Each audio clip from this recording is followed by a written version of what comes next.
Violence as a way of achieving racial justice is both impractical and immoral.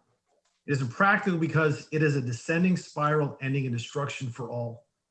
It is immoral because it seeks to humiliate the opponent rather than win his understanding. It seeks to annihilate rather than to convert. Violence is immoral because it thrives on hatred rather than love. One of the greatest Americans to ever live uttered those words over a half a century ago, Reverend Martin Luther King. What happened on January 6th, I think every member of this committee in our chamber would agree was horrific, criminal, and completely inconsistent with the values of a vibrant and healthy republic, and should receive just condemnation from all quarters.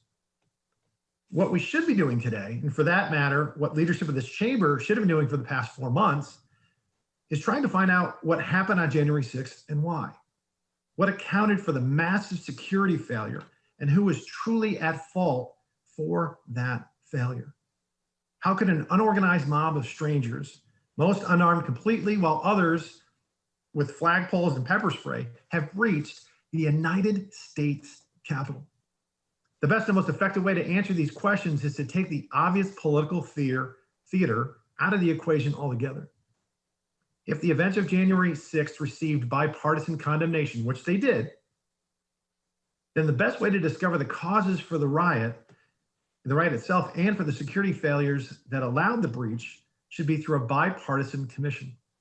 And for the record, just such a proposal was presented by Republicans on January 12th, and Speaker Pelosi has since dragged her feet, which begs the question, why?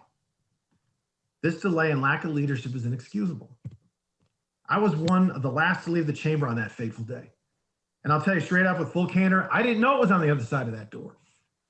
I heard Capitol Police shout, "Shots fired, shots fired." It was harrowing. And hell yeah, I was scared. I will also be forever proud of those brave members of the chamber who stood their ground to the right and left of me with the Capitol Police. Congressman Mark Wayne Mullen, Troy Nehls, Ronnie Jackson, Tony Gonzalez, they augmented Capitol Police, and through their actions, we will also be able to forever tell the world that the House chamber, unlike the Senate, was never breached. Our Democratic colleagues and their friends in the mainstream media are quite fond of labeling January 6th as an insurrection or even a rebellion. But are those descriptions accurate, or are they hyperbolic?